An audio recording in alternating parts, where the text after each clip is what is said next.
This is Amber London, straight from Houston, Texas, with HoustonHipHopFix. I rolled by your house, I saw your car in a lot, I had to make sure. Yo, this is Amber London with HoustonHipHopFix. Hey, this is Protocol here with HoustonHipHopFix. I'm here with the talented Amber London. How you doing? I'm good, man. I'm just chilling, trying to, enjoy my time here. You feel me? We about to go on tour and do other cities, but I love being at home, so. All right, well, we're glad to have you at home. We're glad to catch you before you get out there and do your thing as well. I just want to start talking about your performances, because last year, I believe, was the first year that you did South by Southwest. Was that correct? No, it wasn't my first year, but it was my first year having maybe like an official show. Okay. But I was doing like underground shows like the previous year. Okay. I had did an underground show, so yeah. Okay. So you kind of made a splash, I would say, last year, definitely. There's got some press coverage and things like that. Going into it this year as somewhat more established, do you have certain expectations for yourself, or is there something that's going to be a little bit different about the shows you do this year? I mean, really, I'm just growing, you know what I'm saying? So every year is different for me, you know what I mean? I learn every time. And that's what I'm just doing, is taking my time to learn the game before I just hop in it. You know what I'm saying? Because usually when you just hop in it, you end up hopping right back out, you feel me? But if you actually grow and, like, take your time, you know what I'm saying? It's no rush, you know? Okay. When you're talented, there's no rush, I'm going to say. Okay. That's true. Well, no, flowers just bloom. They don't rush to do it. Okay. So when we talk about, you said learning the business and learning about it, obviously there's a lot of parts to that. I don't want to just talk about from a female artist standpoint, but you are a female artist. So do you think that learning the game is different for you in any way? Slightly. I'm not going to say it's a big difference. I feel like everybody can learn.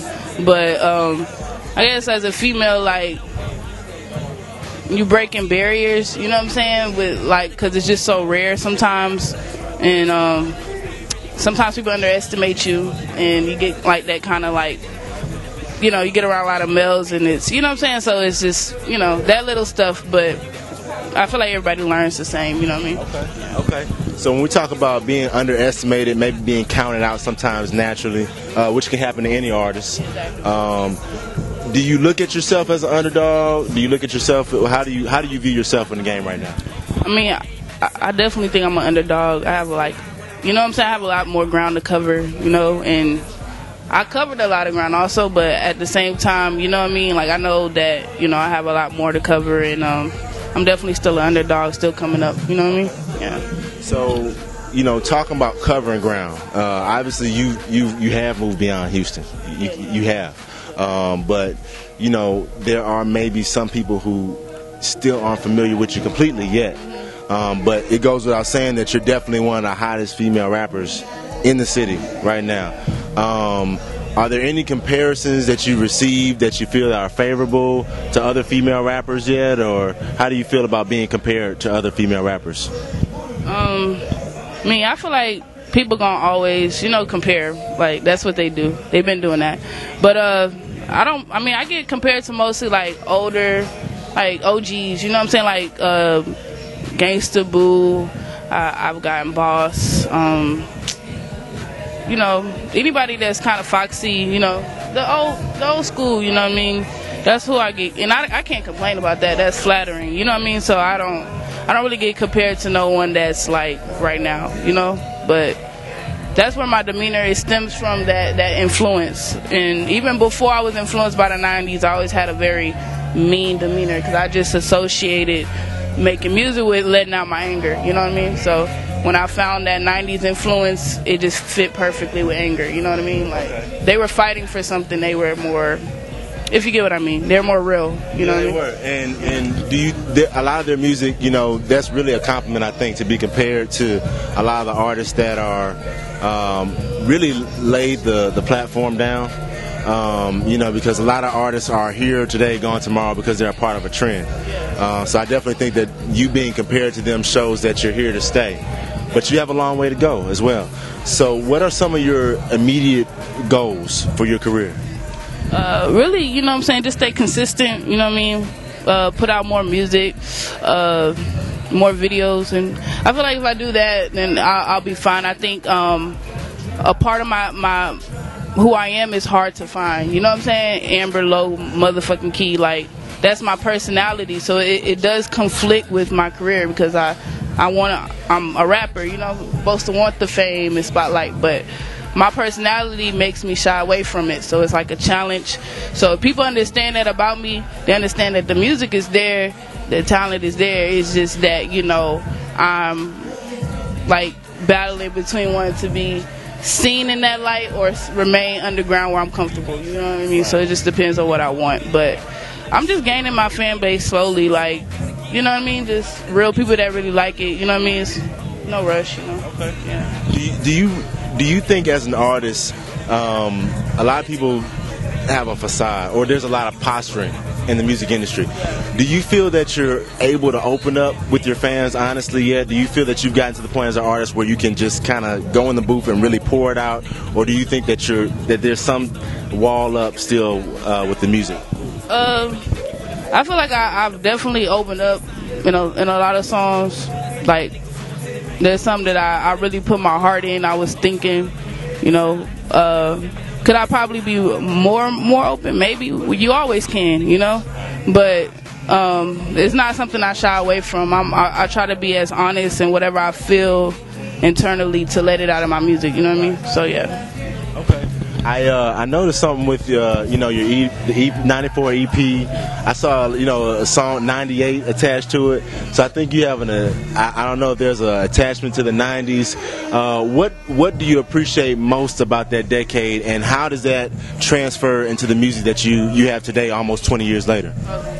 Well, like, I don't know. Like, I was born in the 90s, so it's just so familiar, you know what I mean, and it's comfortable for me, you know what I mean. And at one point I was obsessed with the 90s, you know what I'm saying, like obsessed. So that's why I became what I heard, you know what I mean. And that's how I like to feel about any of my music. I like to become obsessed, whether it's from influence or whatever, you know what I mean.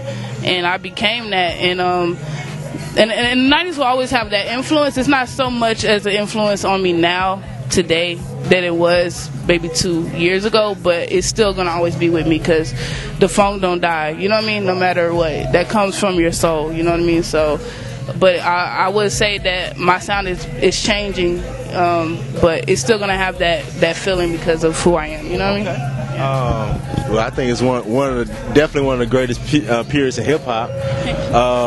Me too. Yeah. That's what I'm saying, greatest. I mean, to me, it was the greatest. It was the golden era. I mean, come on, like, there's no other genre I could think of, like, not genre, but necessarily like time period where, you know, hip hop was more prevalent, more alive, more. It could have changed anything. You know what I'm saying? It could have changed the world, and still can, but people don't really realize that like they should. You know what I'm saying? The power behind music and things like that. But the 90s was very revolutionary, and it was just the realest point. You know, I don't know where it all went wrong.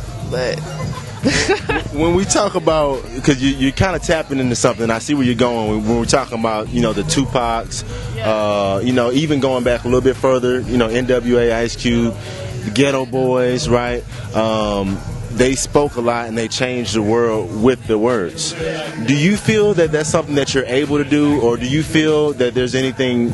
Do you feel that there's a revolutionary side to your music, or is there something that you have to say that you haven't said yet that you feel that's maybe changing for the world? I mean, yeah. I mean, I'm always, you know, like looking into stuff and reading, but at the same sense, you know what I'm saying, I think that's what a rebel is naturally. You know what I'm saying? Some people are natural born rebels. You know, they're not conformists. They're not gonna conform to what society says is this. You're supposed to act like this and do this. They're gonna rebel against that, and they're gonna seek their own truth and not be just given the truth from someone and then say, yeah, that's my reality. Like, you have to find out your own truth, and that's what, you know what I'm saying, that's where I'm on the road to finding my own truth, and I hope every youthful person is, because you're the future, you know what I'm saying. And if we know the truth, we can change the world. And yeah, knowing the truth comes with consequences like being killed, but you gotta be willing to die for something. And I got a song called Willing to Die, you know what I'm saying, and that's just true story, you know. So yeah. Okay. Martyr life. So, you know, obviously you do a lot of reading. I'm wondering, are there any books that is there any literature that you really like, or something that was thought-provoking for you? Is there anything that you read that just kind of changes your outlook, or things that you would share with somebody? Well, I could say I've watched some films, Hidden Colors, that kind of changed my whole perspective. But if I could say a book, I would say, you know, any Robert Greene books to me are good psychology books and understanding the people around you. So like 33 Strategies of War or Art of Seduction, to me, are good books if you're not really a reader but you want to get into something that, you know, is particularly interesting or something, whatever, you know. Okay. Yeah. That was for me. I'm not going to lie. That question was for me. Okay. All right. Now, let me get back to the people. You're from Houston. All right. What part of Houston are you from? For those who don't know. I'm from the southwest side, A-Leaf. Right. Yeah. Okay. Yeah. And another question for the fans out there, a lot of labels. Are you looking at a couple labels? Are you looking to stay independent? What's your current label status? I'm currently an independent artist, and I plan to stay like that. I don't want to sign no papers. You know what I mean? Unless it seems like perfect, like just no jankiness, which I doubt, then I would just stay independent. I'm not taking no chances, because I feel like if you could do it yourself, if you sat on your couch and you walked out your house and you got 1 million views on YouTube, why sign a deal after that? You made that you made that $1 million, you know what I'm saying, by yourself. Right. You know what I mean? Right. So I think in the future labels are gonna be out of style, because people are just gonna they're gonna be able to get their music, click, blah blah blah, like, you know what I mean? And artists are gonna make money from selling out shows to dedicated fans all over the world because of the internet. Okay. That's why I think the future's gonna be. So Amber Lowe says the middleman is getting cut out. But maybe if it's the right situation, the perfect situation. I got you. Doves flying and all that stuff. Okay. Want to slide into Raider Klan. The whole big confusion with that was we were all solo, you know. A lot of different artists in Raider Klan, we were considered a collective, had 5 tapes by themselves, 6 tapes. I had tapes by myself. We weren't featured each other on everything. So that's one thing that got misconstrued, is that we were some group when really we were more of a collective. You understand? So it's like that. But as far as handling the pressure, you know what I'm saying, it was no pressure, because, you know, I know personally, so, you know, I was able to talk to him, but I didn't let like the fans or the internet, all of that stuff, kind of like change my opinion of somebody I knew personally. You know what I'm saying? Just because of how they view it. Nobody really knows the inside story unless you're there, and it's really not even that deep. I think that the internet made it more bigger than the situation really was. But my current situation with it is that's family. You know what I'm saying? I'm always gonna have a sense of loyalty to it because of what they did for me. You know what I mean? So but I think the fans shouldn't focus on Raider Klan and just so much focus on like the individual artists that you like and you fuck with. You know what I mean? Okay. So, yeah. All right. And no disrespect to Perk. So talking about you as an individual artist, you know, just closing out here, what are we looking, because I feel like you got some projects on the way, and I feel like there's some things in the works. What are the fans looking forward to right now? You have an EP coming soon, anything like that? Well, right now I just got a tape coming out, you know what I'm saying? It's going to be on live mixtapes. I plan to drop it October 7th. I'm just, you know, putting a few little tweaks on it, but the tape is done, so people are going to get to hear that new music. And then after that, I'm going to keep dropping, because I plan to go to Miami and stay in the studio like 24/7. Most of my songs on the tape was made in like 2-3 days, and it title for the tape? Life to Death. Life to Death. Yeah. So it's just about transition. You know what I'm saying? Something we all go through in life. We can't avoid it. But you know, death is not the end if you're already dead. You know, if you dead yourself to the world, you know, and become spiritually free, they can't kill you. You know what I mean?